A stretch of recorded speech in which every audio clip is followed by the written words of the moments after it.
伊朗有2个城市发生爆炸，城市内有伊朗重要的核设施。有消息称，以色列对伊朗的袭击负责。今天大兵就和各位一起聊聊这件事儿。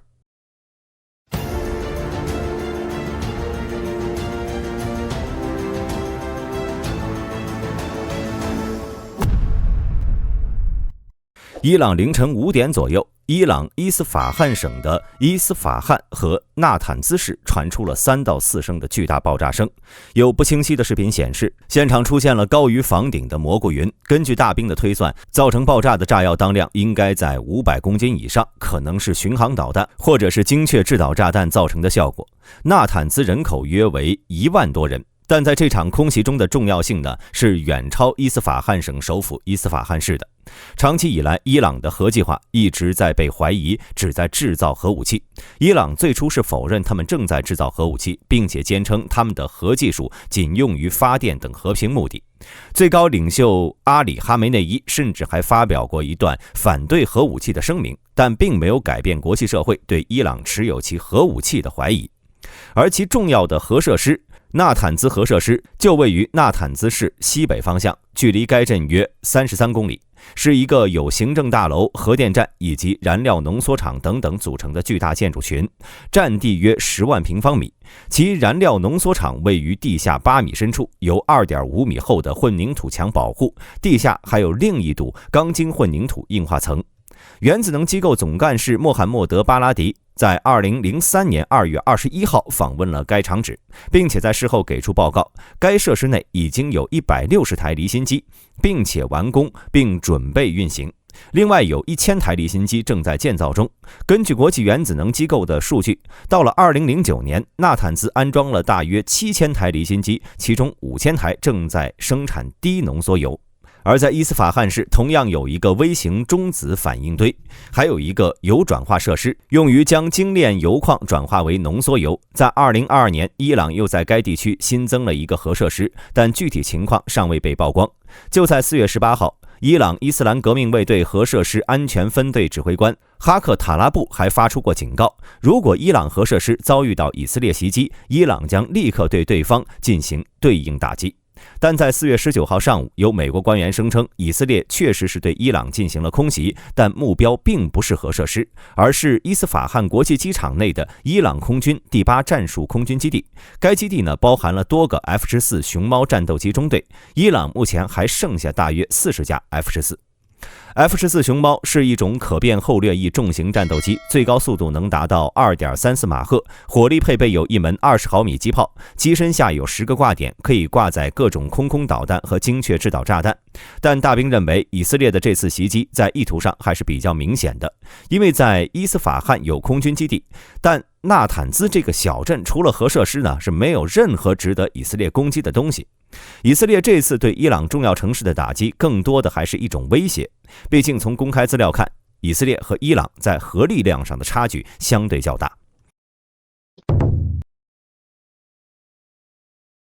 因为根据4月16号国际原子能机构总干事拉斐尔·格罗西的消息，该机构未发现伊朗有核武器的迹象。他表示，拥有大量的高浓缩铀不意味着拥有核武器。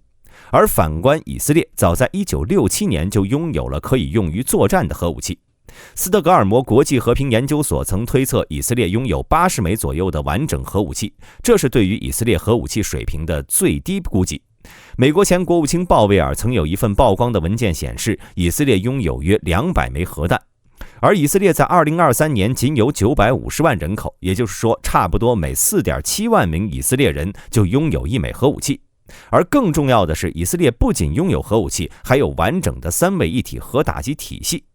以色列的陆基核打击通过射程为4800公里到6500公里的杰里科3型导弹，可以搭载400万吨当量的核弹头。目前以色列的洲际导弹发射装置大多数都位于地下，用于进行2次的核反击。而在水面，以色列的海豚级潜艇同样拥有核打击的能力。根据简氏防务周刊报道，海豚级潜艇被认为具有核武装，为以色列提供了海基2次打击能力。在2000年，美国克林顿政府拒绝以色列购买战斧远程潜射导弹的请求，但为其提供了相关技术。美国科学家联合会在2014年曝光，海豚级潜艇能够通过4个650毫米鱼雷发射管发射以色列开发的大力水手涡轮增压导弹，这是一种电势制导的巡航导弹。关于该导弹的资料较少，目前已知的是该导弹的射程可达320公里，如果使用核弹头，当量最高可达到200万吨。而在空中，无论是 F-15、16还是 F-35，均可以携带战术和战略核武器，用于进行远程的核武器投送。值得一提的是，在4月19号之前，以色列方面曾数次声明不会在4月30号之前对伊朗展开袭击。根据耶路撒冷邮报的报道，以色列国防军参谋长中将哈勒维在4月18号表示，以色列不会在4月30号之前对伊朗展开行动，理由是想要公民安稳地度过逾越节。然而，仅仅过去了一天，以色列就对伊朗核设施进行了袭击，虽然没有明显造成损伤，但其带来的影响是十分恶劣。其实大兵认为，以色列没有在伊朗展开大规模空袭后立刻展开报复，是明显在释放一种相对弱势的信号。目前美国在中东问题上态度并不坚决，其目的仅仅是为了维持以色列，但对以色列进一步扩张，美国是并不持积极态度的。同时，以色列本身也因为加沙哈马斯处于焦头烂额的状态。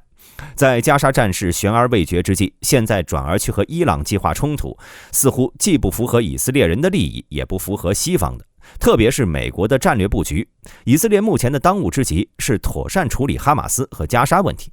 而反观伊朗，在核设施被袭击后立刻声称核设施并没有遭到打击，同时将脏水泼给了伊拉克北部的极端犹太人，声称是他们使用小型无人机进行的攻击。显然，小型无人机是炸不出这么大的蘑菇云的，所以很明显，这次袭击之后伊朗已经被威慑到了，也开始主动认怂了。